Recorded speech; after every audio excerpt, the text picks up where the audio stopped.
Seja muito bem-vinda à jornada Domine Seus Medos. Eu sou Regiane Cunha, terapeuta Theta Healing e treinadora comportamental, especialista na superação de traumas e medos. Durante essa jornada, eu quero ensinar para você o passo a passo de como superar os seus principais medos. O medo de ser criticada, de ser esquecida, de ficar sozinha, o medo de não ser amada, de viver na pobreza, de adoecer e até de morrer. Bem como quero ajudar você a fazer as pazes com o seu passado, rompendo com o ciclo do descontentamento e voltando a encontrar a motivação para ser feliz e viver uma vida plena como você merece. E tudo isso sem você ficar desesperada e perdida, não sabendo o que fazer, sem achar que você não tem mais idade para voltar a ser feliz, sem acreditar que com você é impossível, sem gastar o seu dinheiro com remédios ou pôr em risco a sua saúde, sem você precisar ir para consultórios ou expor para as pessoas à sua volta que você está buscando ajuda. Eu vou lhe mostrar exatamente o que e como fazer. Mas antes, eu quero que você ouça esse testemunho. Olá, eu sou a Mónica e venho aqui contar um bocadinho da história da minha vida. Uma pessoa triste, revoltada com o passado, revoltada comigo mesmo, não tinha amor próprio, não gostava de mim e hoje posso-vos dizer que me amo, que estou feliz, que sou feliz e que aproveito um dia de cada vez, como se fosse o último, e que até no dia de tempestades eu aproveito para voar, porque nesses dias quando havia tempestades na minha vida, eu não me levantava da cama, eu dormia o dia inteiro, eu escondia-me. E neste momento não, aproveito e vivo um dia de cada vez, com tanto amor para mim e para dar, que é o que me faz mais feliz ainda, é que eu neste momento eu consigo dar amor. Eu sei que tudo isso parece bom demais para ser verdade. Afinal, aprender a superar os seus medos e traumas e voltar a ter motivação para viver é algo que nós já tentamos fazer antes, não é? E não deu resultado. Por que você iria acreditar em mim e acreditar que dá certo para você? Eu também pensaria assim se alguém me viesse e dissesse assim, olha, eu sou capaz de ajudar você a superar os seus medos, sem ajuda de medicamentos, sem sessões de hipnose, sem processos longos e demorados que a gente acaba por desistir no meio do caminho. Eu já fui assim como você. Eu nasci e cresci no Brasil. Fui criada por um pai português e uma mãe brasileira. O meu pai era caminhonista de pesado e eu era a mais nova, a raspinha do tacho de 5 irmãos. 5 por parte de mãe e outros 6 por parte de pai, que somavam no total 11 filhos. Entretanto, o meu pai, como caminhonista de pesados, viajava muito de um lado para o outro do Brasil.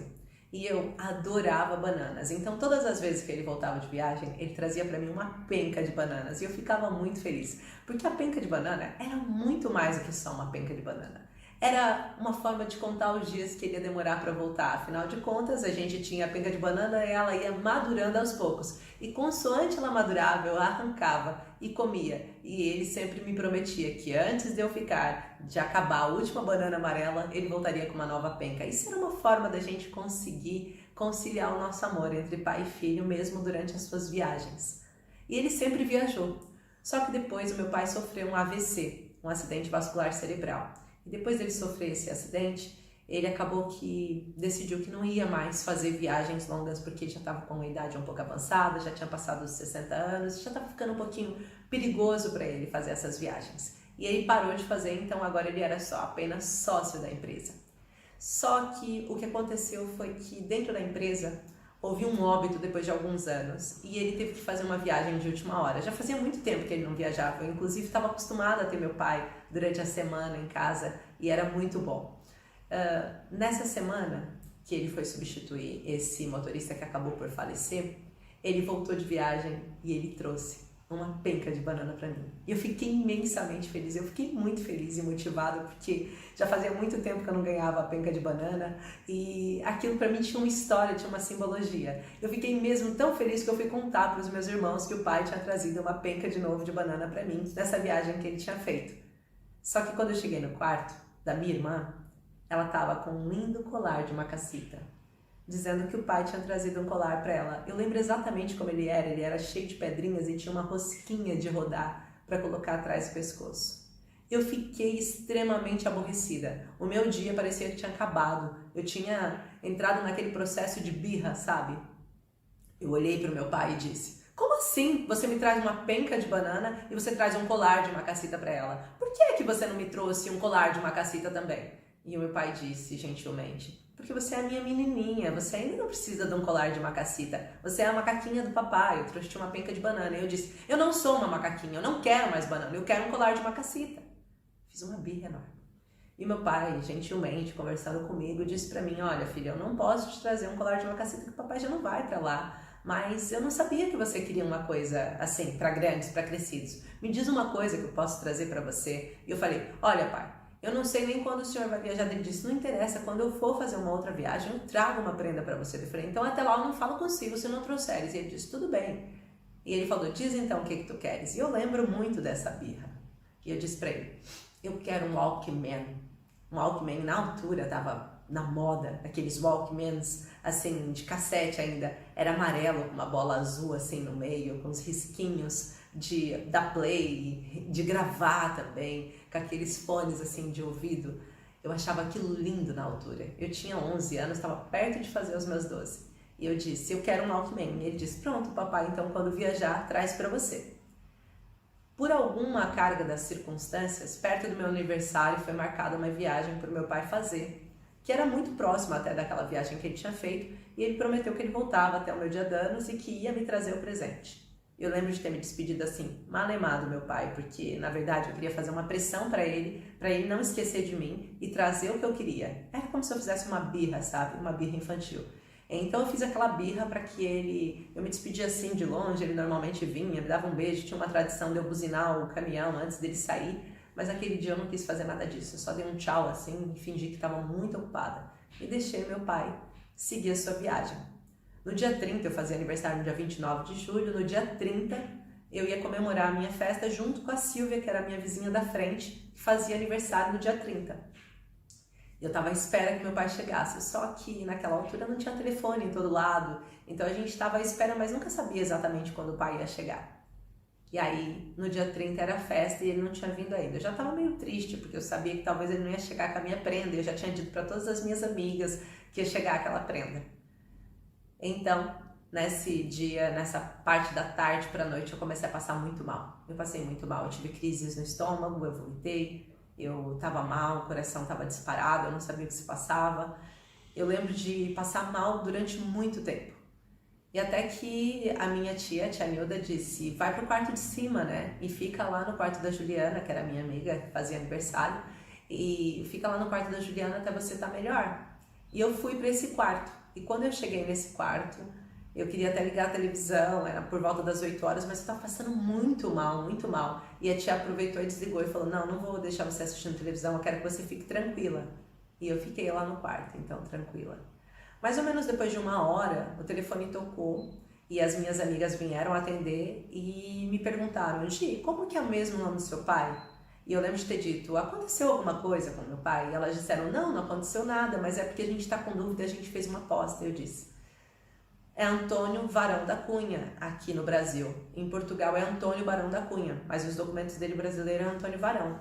E elas disseram: tá bom. Eu falei: mas não aconteceu nada? Não aconteceu nada. No outro dia pela manhã, eu desci. Aquilo era uma casa com 2 andares, eu desci. E quando eu desci, eu lembro de ter encontrado a minha tia na cozinha. E ela estava com chá. E o meu irmão mais novo, que é mais velho do que eu, 1 ano, estava lá à minha espera. E ela disse: Gi, toma esse chá, a tia queria falar consigo antes. Eu falei: eu não quero chá, eu não quero. Por que meu irmão tá aqui? E ela falou: teu irmão veio te buscar, que você vai ter que ir para casa. Eu falei: tia, então eu já vou, não quero chá, obrigada. E ela falou: a tia queria falar uma coisa para você. Eu falei: pode falar. Ela falou: que ontem o seu papai sofreu um acidente. Eu falei: aonde que tá meu pai? Eu fiquei desesperada, eu disse: onde que tá meu pai? Como assim? O que aconteceu com meu pai? Ela disse: não, aconteceu um acidente, mas tá tudo bem. Faleceu uma pessoa no acidente, mas o seu pai tá no hospital. Eu falei: se não foi meu pai, então tia, não tô nem interessada, né? Eu lembro de ter saído correndo E eu falei, eu quero ir para casa, e saí correndo assim da cozinha para fora pro portão, parecia um lugar imenso. E quando eu fui atravessar a rua, o meu irmão já tinha chegado, estava junto com a minha mãe, a minha irmã, o meu outro irmão, e estavam todos abraçados à minha espera. E na frente da minha casa, estava cheio de carros. A gente morava numa esquina, o portão estava aberto e cheio de gente entrando e saindo. E eu percebi naquele momento que as coisas podiam ser mais graves do que eram. E eu desmaiei no meio da rua. Acordei já na cama, aonde a minha mãe disse: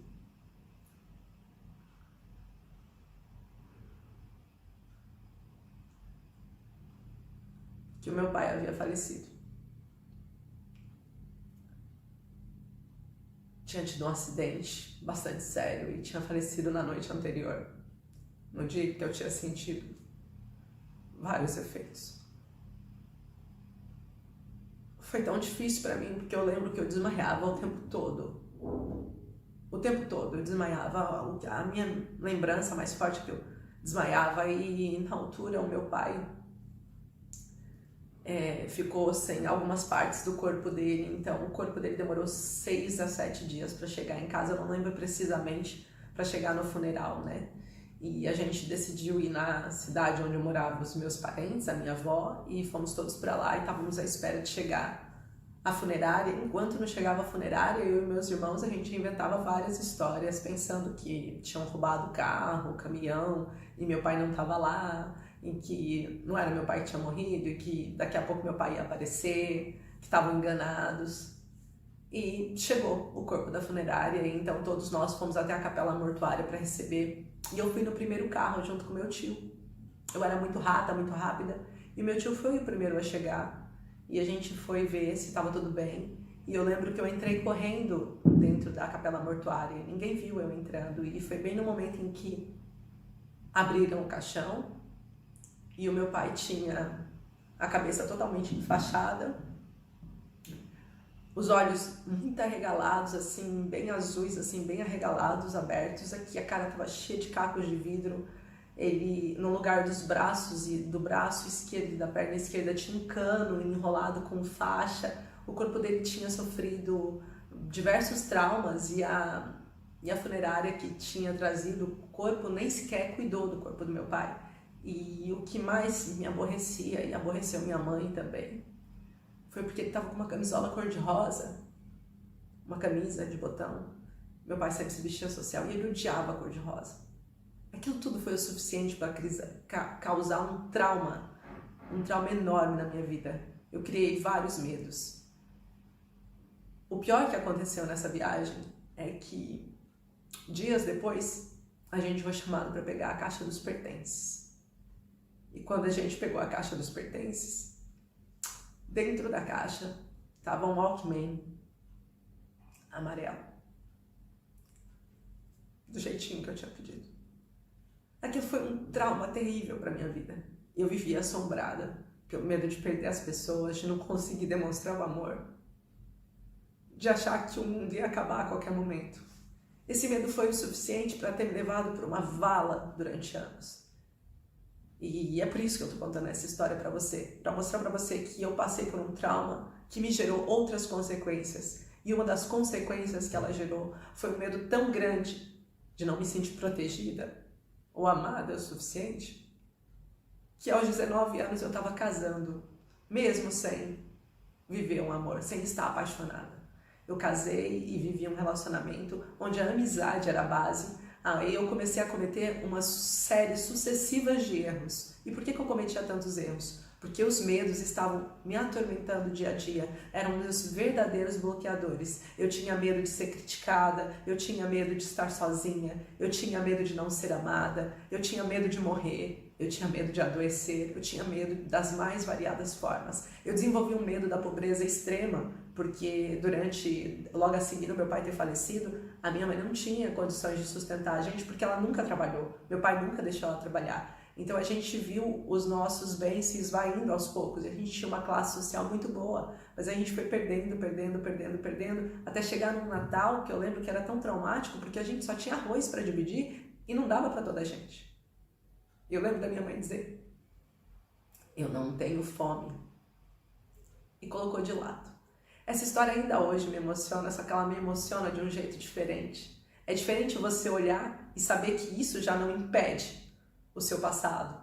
E por isso que a harmonização do seu passado, a harmonização do PPF e você voltar a fazer as pazes com o seu passado é tão importante. Porque hoje ela pode me emocionar, mas não é uma barreira para a minha vida, sabe? Mas durante todo esse tempo, os medos foram grandes bloqueadores. Bloqueadores ao ponto de eu ter continuado crescendo num relacionamento de 16 anos, sem amor, sem nada. Apenas puro medo de perder, o medo de ser criticada caso eu me separasse, o medo de não ser amada o suficiente, de ter que viver a minha sina. Eu acreditava que aquilo era a minha sina e eu tinha que viver. E eu, quando tive o meu pai faleceu, passado 2 anos eu fui diagnosticada com epilepsia. E até os 18 anos eu fui fazendo várias vezes muitos diagnósticos e eu fui condenada dizendo que eu realmente era uma pessoa epilética e que eu deveria tomar um dos remédios mais tarja-pretas de sempre, que era o Gardenal. Eu me neguei a tomar, mas eu sempre cresci assombrada que provavelmente eu devia ter um problema no cérebro e que de fato eu tinha que aceitar as minhas realidades. Eu quero dizer para você que essa realidade só mudou no momento em que eu percebi que a minha angústia, a minha tristeza, a minha vida desmotivada, sem propósitos, vazia, em que por mais que eu tivesse as melhores profissões do mundo, que eu conseguisse fazer as coisas que eu sonhava, nada me preenchia, o vazio era tão grande que eu me sentia refém da minha própria vida. E eu não tinha vontade de acordar, bem como trocava dias por noite, andando de um lado para o outro na casa. Eu cresci assim. A minha vida foi assim, sem propósito, sem sentido. Eu vivia correndo atrás de um monte de coisas para suprir o vazio e nada dava conta. Enquanto era só comigo, era mais fácil. Eu lia alguns livros de autoajuda, tentava ver se eu encontrava motivação para fazer as coisas. Eu lembro de até conversar com as pessoas, tentar expor o que se passava, mas as respostas eram sempre: como assim você está se sentindo angustiada? Como assim você vive numa vida sem sentido? Você não encontra o seu propósito? Você sempre sonhou em ser atriz e agora você é atriz? Você viaja para todos os lados com o espetáculo? Você tem um marido que te ama? Você tem uma filha linda, sem problema nenhum? Como que você não tem propósito de vida? E cada vez que eu escutava isso, eu me sentia ainda mais refém dos meus pensamentos. Porque eu sabia que o que estava acontecendo comigo não adiantava eu partilhar. Eu assistia vídeos, eu buscava soluções e respostas, mas eu não encontrava respostas claras e objetivas que me pudessem ajudar.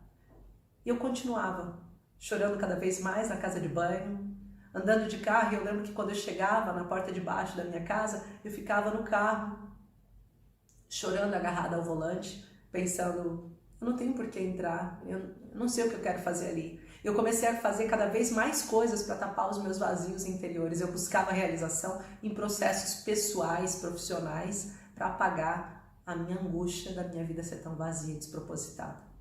Eu acreditava que estava tudo bem para além disso, mas eu não estava percebendo que a minha família estava totalmente desestruturada, aonde a gente não se encontrava, a gente não tinha motivo para estar ali. E foi nessa hora em que eu comecei a perceber que as coisas estariam pior do que eu imaginava. A minha filha, o ser que eu mais amava, passou a apresentar problemas relacionados à sua autoconfiança, à sua motivação também. E eu recordo como se fosse hoje, eu estava fazendo uma prova no mestrado em Braga, eu sou de Guimarães, e enquanto eu estava fazendo essa prova, eu recebi diversos telefonemas da minha filha e eu acreditei que ela precisava falar com urgência, pedir licença para o professor e disse, olha, eu vou ter que atender porque tá se repetindo várias vezes aqui essa chamada. E quando eu atendi o telefone, a minha filha disse, mãe, peço imensas desculpas, eu tô ligando para a senhora só para dizer que eu não consigo mais, eu não aguento mais, eu não vou mais viver. E eu só quero que a senhora saiba que a senhora não é a culpada, que eu não sei o porquê, mas eu não tenho motivo para estar viva, eu não tenho vontade de estar viva e, de fato, eu vou me matar.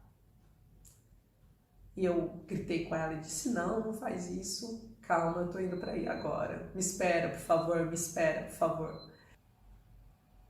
Eu lembro de ter ligado pra ela e ter ficado com ela no telefone o caminho todo, vim correndo.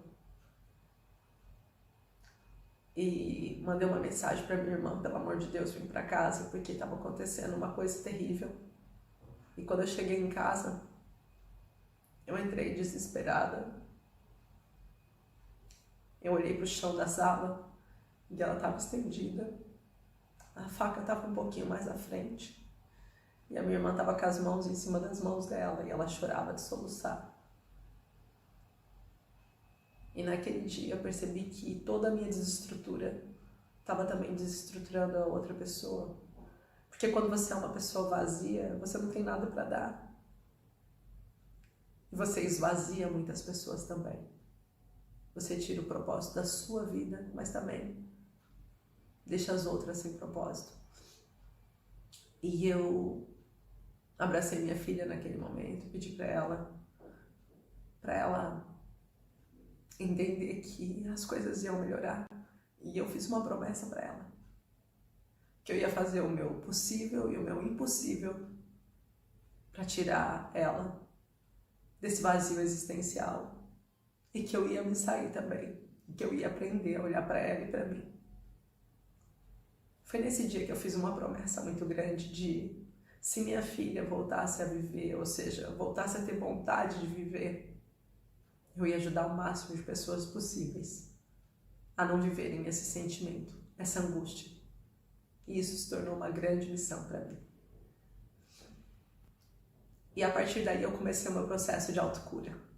Eu comecei a perceber tudo que funcionava e o que não funcionava. Eu comecei a pesquisar assiduamente, eu fui estudar neurociência, eu comecei a estudar autoconhecimento, a buscar chaves, respostas que pudessem me tirar dali, que pudessem me levar de volta para uma vida com propósito, com verdade. Eu comecei a entender tanto da neurociência, comecei a perceber tanto que os pequenos traumas que a gente tinha vivido poderiam sim originar grandes bloqueios e que a gente ia ficar sempre refém e escravo. Percebi que a minha vida andava de forma cíclica, entrava sempre num ciclo em que eu estava sempre entre muito motivado e feliz para grande desmotivado e infeliz. E eu fui percebendo e conseguindo compreender que era preciso mudar, que era preciso achar alguma coisa que fizesse dali.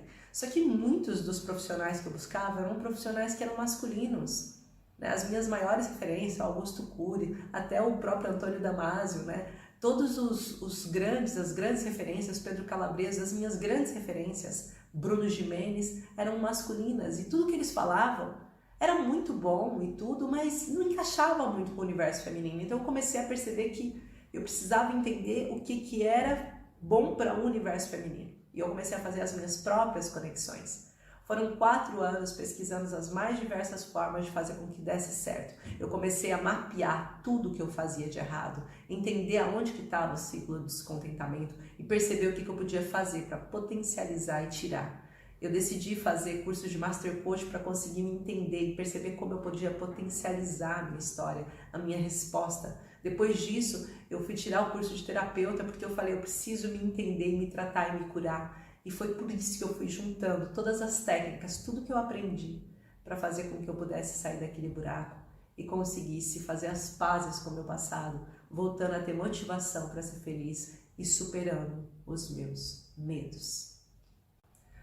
O resultado disso tudo foi surpreendente, porque foi isso que fez com que eu parasse de me automedicar, foi isso que fez com que eu conseguisse me entender e não só eu consegui colocar isso em prática na minha vida, como ajudar de novo a minha filha e perceber como isso poderia ser capaz de ajudar várias outras mulheres. Eu comecei de forma presencial ajudando mulheres e hoje eu estou trazendo isso até você, para que você perceba que também é possível para você viver uma vida com propósito, uma vida feliz, uma vida em que você supere os seus medos e encontre de volta a sua felicidade em viver. Na vida, na realidade, no dia a dia, sabe? Não é só na teoria, mas na prática. Foi isso que eu fiz. Isso com tanto carinho que eu trouxe e trago hoje para você e partilho, porque isso se tornou a minha missão, o meu motivo para viver. O motivo que eu tenho de cumprir aquela promessa que eu fiz ajoelhada no chão da minha sala, abraçada com a minha filha, de que se ela superasse isso, eu ia fazer o meu melhor, o meu possível, o meu impossível, para chegar no máximo de mulheres possíveis que estivessem passando por esse momento de apatia, de estarem apagadas na própria vida, sobrevivendo às circunstâncias, só esperando ver o que pode surgir na sua vida para melhorar, mas sem desejo, sem vontade, sem motivação. E isso é simples. E é possível, e eu quero partilhar isso com você. Então agora eu quero dizer para você quais são as coisas que você deve saber, que fazendo dessa forma você não vai conseguir obter resultados, você não vai superar o seu medo, você não vai voltar a encontrar motivação para viver. E para fazer isso, eu quero que você vá comigo até a parte onde eu vou explicar para você, mas é num quadro. Acabei de chegar na área mais importante de toda essa jornada Domine Seus Medos, a área do quadro, onde a gente vai aprender a colocar em prática exatamente as ferramentas, os exercícios que você pode colocar no seu dia a dia para aprender a superar os seus medos. Muitas pessoas me perguntam, Gi, eu não sei se é a hora certa para eu começar. E eu quero dizer para você que a hora certa, ela não existe. A hora certa é agora, é já. E para que ela comece com todo o conforto, com toda a melhor decisão que você possa tomar, eu quero pedir um favor para você. Que você esteja focada, que você tenha foco, que esse momento possa realmente mudar a sua vida. E para ele mudar a sua vida, você precisa se empenhar. Exato. Quanto maior for o seu empenho, maior será o seu resultado. E é isso que eu quero que você faça durante essa jornada. Então, copo de água, coloque o telemóvel no silêncio se for preciso, pare de receber notificações, foque aqui na jornada, fique comigo e tire apontamentos. A parte mais difícil você já fez, que foi decidir participar dessa jornada. Decisão. Agora a gente vai aprender como ter ação para aprender o passo a passo de como fazer para superar os seus traumas e medos e reencontrar a sua motivação para ser feliz. Antes de falar para você o que você deve fazer para superar os seus traumas e medos, eu quero dizer para você quais são os 3 maiores erros que mais de 80% das mulheres cometem na hora de tentar sair e se livrar desses medos. E se livrar dessa situação de angústia, dessa situação de vazio e conseguir ir para frente. Um dos piores motivos, o erro número 1 é ficar olhando o passado. É você ficar olhando o passado e não conseguir enxergar nada no futuro e não viver o seu presente. É você ficar olhando para trás como se algo que tivesse acontecido atrás fosse tão importante que fizesse com que você deixasse de viver o dia de hoje. E esse é um erro muito comum, a gente ficar olhando tudo o que aconteceu. Uma das frases mais normais é: se eu tivesse feito diferente no meu passado, eu não estaria nessa situação. Se eu não tivesse acreditado em fulano de tal, se eu não tivesse me entregado para viver aquele amor, se eu tivesse seguido os meus estudos, se eu não tivesse desistido da faculdade, se.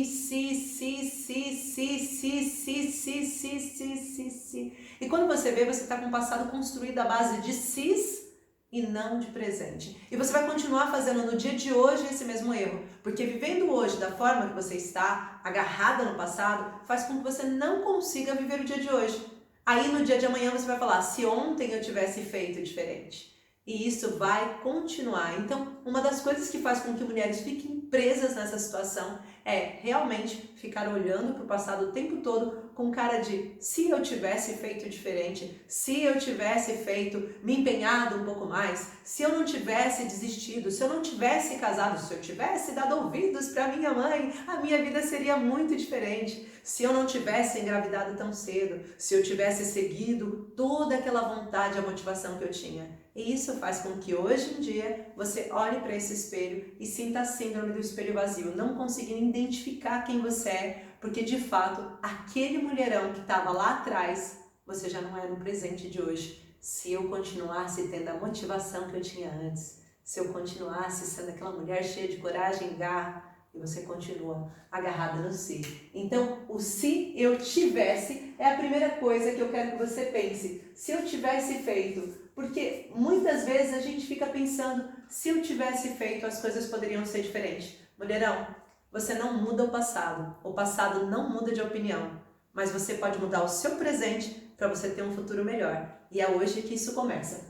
Então, depois, outra frase dessas pessoas que ficam olhando o passado é sempre comigo. É quando você pensa que tudo só acontece com você. Todos os dias você acredita que todas as piores situações acontecem com você.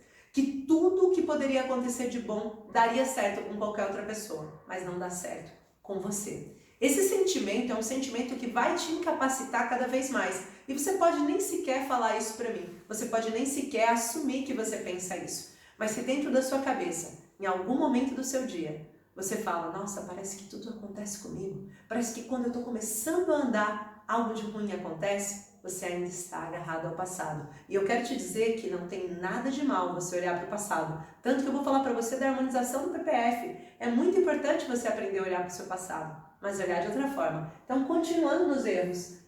Outro é agarrar-se. Você estar agarrada no que já foi e presa no que não é. Ou seja, você continua agarrada todos os dias no que já foi, no que já passou, todos os dias pensando no que já foi. Ah, eu tive tempo, meus filhos, minha casa, minha mãe, em tudo que já aconteceu, mas não consegue viver o presente. Existe uma única situação em que você pode se permitir a se agarrar um pouco no passado. É a situação de luto. Quando a gente está vivenciando um luto, a gente para ainda sentir a dor do passado, da ausência, de você não conseguir estar bem com essa situação de uma pessoa que partiu. Essa é uma exceção que você consegue ter, mas por quê? Porque você precisa do tempo de lutar. E a palavra lutar é muito bonita, porque ela vai dizer para você que você tem que realmente matar todos os seus demônios, exorcizar todos as dores que você tem dentro de si. Então você precisa lutar uma pessoa, estar em luto durante um tempo. É a única exceção. Se você não está vivendo esse momento, você está lutando o seu passado. E você não está vivendo o seu presente. Assim, você não terá um futuro. E esse é o erro número 1 de muitas mulheres. Como eu disse para você, mais de 80% das mulheres. E aí o que acontece? Você no passado não foi feliz. Tá ali, aquele passadinho que foi melhor do que o dia de hoje, mas não foi feliz verdadeiramente. Fez com que no seu presente você se sentisse de braços cruzados, pensando, poxa, eu nunca mais vou viver aquilo que eu vivi no passado, porque no passado você teve pequenos momentos de felicidade, e você acredita que você poderia ter mudado tudo se tivesse acontecido alguma coisa, se fosse melhor para você, se algo bom acontecesse, e aí no futuro, o que vai acontecer? Se essa mulher está de braços cruzados no seu presente, qual é a chance de que amanhã ela possa estar sorrindo, feliz da vida, com os olhos bem arregalados, de frente com a vida, comemorando a sua vitória? Qual é a chance dela comemorar a sua vitória se ela hoje, no passado, continua triste?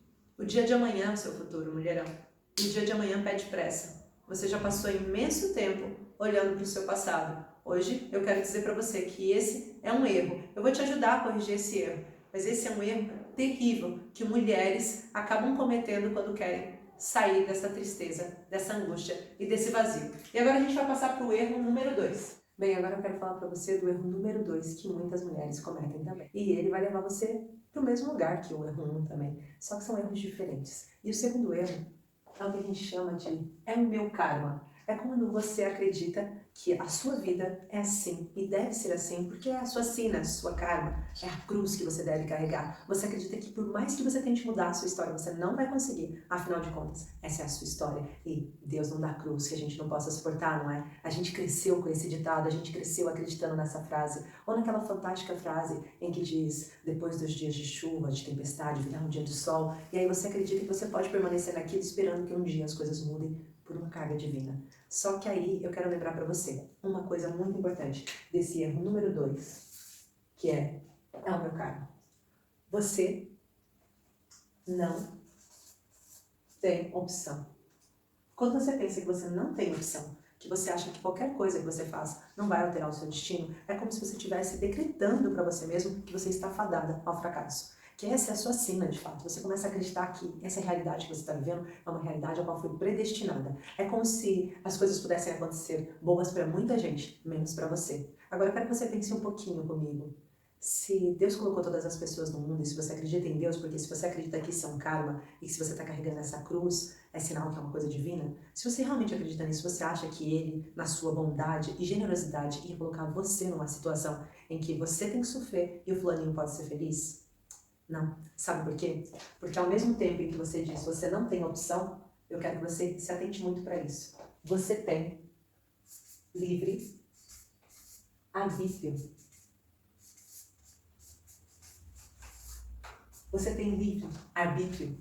Você tem o direito de decidir o que você quer. Você tem o direito de escolher ir para a esquerda ou ir para a direita. Escolher ser feliz ou escolher ser triste, com a mesma situação.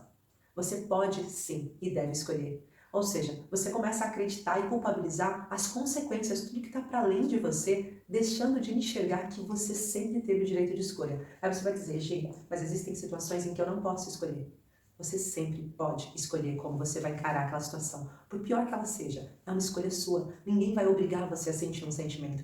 Que engraçado, né? Sentimento é uma coisa que ninguém consegue colocar dentro de você, a não ser você mesmo. É um sentimento criado a partir de uma emoção. Logo, se você decidiu sentir raiva daquela pessoa que falou alguma coisa pra você, foi você que decidiu. Se você decidiu ficar feliz com algo que aquela pessoa disse pra você que se sentiu feliz. Foi você que colocou esse sentimento dentro de você. Então, não acredite que esse é seu karma e que você está passando por isso e que numa hora Deus vai olhar para você. Porque quanto mais coisas ruins começarem a acontecer, mais você vai dizer que a culpa é porque Deus não está mais enxergando você, porque não existe ninguém que cuide de você. Você vai começar a se afastar da sua fé. E quando você se afasta da sua espiritualidade, você se afasta de você mesmo. E eu tenho certeza que você vai estar entendendo o que eu quero dizer. Mas eu quero falar uma coisa breve agora para você. Uma história que vai ajudar você a elucidar o porquê que você tem que parar de pensar que a sua vida é um karma e que você não consegue mudar, porque tudo à sua volta contribui para que você seja infeliz. Certa vez tinha um homem, um pescador, que era ele acreditava muito em Deus. Ele acreditava que Deus era o rei dos reis, que Deus era tudo para ele, tinha a ver com a fé. Ele rezava todos os dias, ele orava, ele jejuava quando era preciso, ele fazia as mais altas devoções. Esse homem era tão ligado a Deus que ele acreditava piamente que Deus estava prestes a vir buscar toda a gente. Um dia ele saiu com o seu barquinho para navegar, ele era pescador. Enquanto ele estava em alto mar, uma tempestade enorme se aproximou dele. E na hora em que essa tempestade se aproximou, o barquinho dele virou. O barco virou, foi atirado contra as rochas, ele não conseguiu pegar nada, além de uma pequena tábua de salvação. Esse homem não se preocupou. Ele simplesmente fechou os olhos e começou a orar em cima, com as suas mãos em cima das tábuas, dizendo: Senhor, eu estou aqui, sou seu servo fiel e eu espero que você me ajude. Eu tenho certeza absoluta que você vai fazer de tudo para me salvar dessa tempestade. Era de noite e não tinha possibilidade nenhuma dele ser salvo. A noite continuou por ali afora, até que do nada apareceu um grande navio, de porte grande. Era um cruzeiro que se aproximava perto dele. Um dos homens que estavam dentro do cruzeiro iluminou o mar e percebeu que tinha ali um homem à deriva em cima da sua tabuinha. Eles mandaram um bote içar, desceram, colocaram um homem no bote e foram até esse homem, esse pescador. Quando chegaram perto do pescador, disseram: Anda, homem, a gente vai te salvar. Nossa, como você conseguiu estar nessa situação há tanto tempo? Faz tempo que isso aconteceu. O homem, já sem forças, disse: Já faz algum tempo, mas vocês não precisam me salvar. O Senhor está ali, olhando por mim, eu tenho certeza que Ele vai fazer um milagre e que vai me salvar daqui. O homem disse: Você está louco? Como assim? Eu estou aqui agora, eu posso te ajudar. Você não quer minha ajuda? E ele disse: Não, eu tenho certeza que o lá de cima está me olhando e vai me salvar. O homem, sem entender nada, incrédulo, entrou no seu barquinho, no seu bote e foi içado de novo para o cruzeiro. O cruzeiro seguiu a sua viagem e o homem continuou lá. Permaneceu por mais 2 dias, os seus pés ele já quase não sentia. Ele estava enchendo o seu corpo de frio, estava todo enrugado, quando passou um pescador que tinha, sem querer, alterado a sua rota e passou para aquele lugar. O homem e o pescador disse: olha que bom, alterei minha rota sem querer, estava perdido e agora encontrei você e posso te salvar. Eu estou aqui. E o homem disse: você me salvar? Não. Eu tenho alguém lá em cima a qual eu sou fiel e eu tenho certeza que esse homem vai me salvar. Você não. Eu já fui salvo, eu tenho certeza. E o homem disse: mas você não quer ajuda para chegar até a terra? E ele disse: não, eu estou bem. E o homem estranhou porque ele já estava debilitado, mas seguiu seu barco de pesca para outro lado. Passado algum tempo, esse homem, pescador, veio a falecer. E ele chegou no céu muito irritado. Ele chegou no céu e disse: como assim? Eu quero falar com Jesus agora. Eu quero falar com Deus. Que Deus é esse que eu sirvo todos os dias? Que eu prostro-me diante dele e que não me salvou? Como assim ele consegue fazer algo com um servo fiel como eu? Diz que Deus apareceu naquele momento e disse para ele: Eu não te salvei? Como assim? Eu desviei um cruzeiro em pleno alto mar para ir te buscar e você não aceitou. Depois, achando que você poderia ter passado por um momento delicado, eu mandei um botinho de pescadores para te salvar e você também não quis. Você decidiu morrer, não fui eu quem te matei. Naquele momento o pescador parou e refletiu. Bem, às vezes a nossa vida é exatamente assim. A gente fica à espera de uma solução óbvia, mas a gente esquece de ver tantas soluções que estão à nossa volta. A gente fica à espera do momento ideal, mas esquece de ver tantos momentos ideais. Talvez o fato de você estar aqui agora seja uma obra não minha, mas talvez tenha alguém querendo mostrar para você que existe sim um caminho. Então esse erro de pensar que é o seu karma, você não tem opção, é uma grande mentira que vai fazer com que você permaneça mais tempo sofrendo dores as quais você não merece. E você vai começar a se acostumar com isso, acreditando que você tem direito de passar por esse sentimento. Você tem opção, você tem livre-arbítrio. Se você fica, aqui eu coloquei, fique onde está,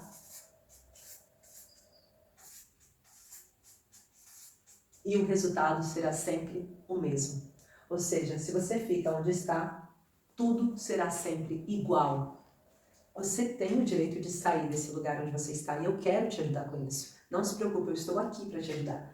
E depois eu coloquei, não fique à espera e obtenha resultados. Então fique.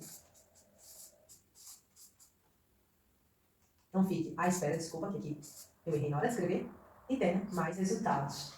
Agora é uma opção sua, você continuar carregando cruzes do passado, continuar pensando em tudo que aconteceu de ruim, que a sua vida é um karma, e ficar ali atrelada a, é exatamente isso que tem pra mim, essa é a minha sina, todas as pessoas da minha família também passaram por isso, e você continua acreditando que aquilo é verdade, uma hora será essa verdade para você. Quando você acredita, você empodera os seus sonhos. Então, esse é o erro número 2, é meu karma, é a cruz que eu preciso carregar. Agora vamos ao 3.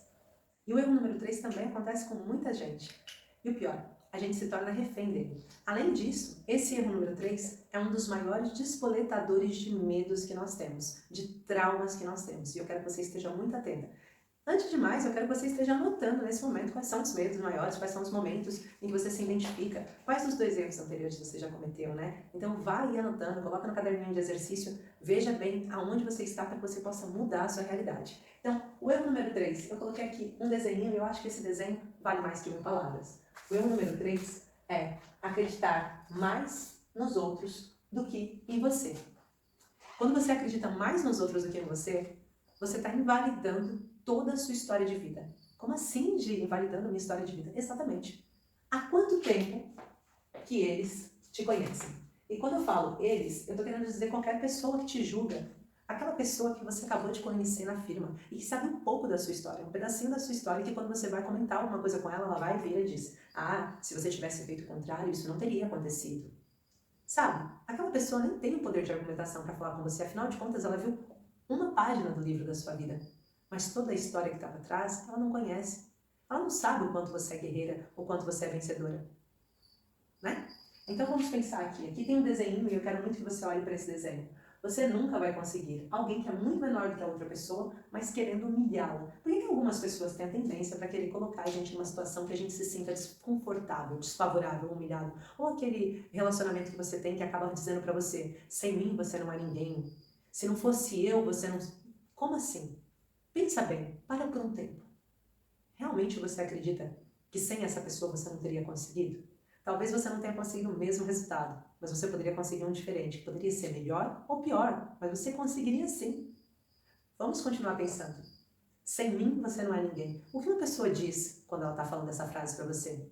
Será que é isso que ela quer que você acredite? Por que ela quer que você acredite nisso? Será que ela não está querendo que você se torne dependente dela porque ela não se sente segura sem você? E está invertendo a polaridade, falando que sem você, sem ela, você não será ninguém? Desconfie das pessoas, duvide de frases assim, duvide do que os outros falam, não deixe com que esse pensamento chegue logo em você, porque isso vai criar uma vala dentro da sua autoimagem. Você vai começar a acreditar tanto nisso que de repente você se sente impotente, incapaz, você se sente desconfiada das suas próprias possibilidades, das suas próprias forças. Era uma mulher triste, infeliz, me tratando de uma depressão E esses encontros têm feito com que eu olhasse para mim, olhasse para dentro de mim, para que eu, quisesse me conhecer, saber quem é a Elis sozinha, a Elis mãe, a Elis mulher, quem sou eu. Então isso tem me feito muito bem, principalmente nesse tratamento de depressão que eu estou passando, que eu estou me tratando. Eu quero que você imagine o seguinte cenário. Você está em cima de uma piscina, num trampolim, para pular, para saltar pela primeira vez na água. Atrás de você tem alguém que está dizendo assim: é muito funda. A última vez que a minha irmã saltou, quase partiu a perna. Inclusive, quando ela caiu, a perna dela parecia que estava fora do sítio. Ela ficou 3 semanas sem andar. Eu tenho medo toda vez que eu salto. Olha, se não saltar com os 2 pés juntos, pode ser que aconteça um desastre. Você vai saltar?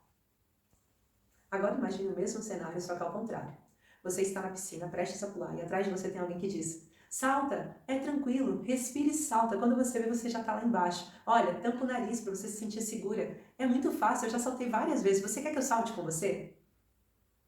Você saltaria? Exato. Você tem o poder de escolha, tal qual eu falei no erro 2. Então, quando você escuta coisas positivas que te impulsionam, você acredita mais em você. Quando você escuta coisas negativas, você desacredita na sua força. Então, um dos jeitos de você conseguir combater isso é você parar de escutar as pessoas, porque elas têm a mania de querer dizer para vocês o que ela acha que ela sabe melhor, o que ela acha. Mas, qual é o resultado que essas pessoas têm? Qual é o resultado? Você sabe qual é o resultado que essas pessoas têm, de fato? Para você poder perceber, não? Por exemplo, atrás de você na piscina era um saltador de Olimpíadas e que sabe o que está falando? Ou é só o Zé Manel da esquina, que está só querendo te colocar medo, te colocar para baixo, para ele mostrar que ele é maior que você? Tenha cuidado com isso, tá bom? Os outros, acreditar mais nos outros do que em você pode ser uma vala muito grande. E se você continuar pensando assim, eu quero que você faça essa reflexão. Se você continuar acreditando nos outros, vai mudar para melhor a sua história? Se você continuar acreditando que você é incompetente, que você é incapaz, que você é feia, que você não vale o feijão que você come, que você não serve para nada, que você, se não tivesse a ajuda dos outros, você não seria ninguém. Se você continuar pensando em tudo isso, a sua história vai mudar, mulherada?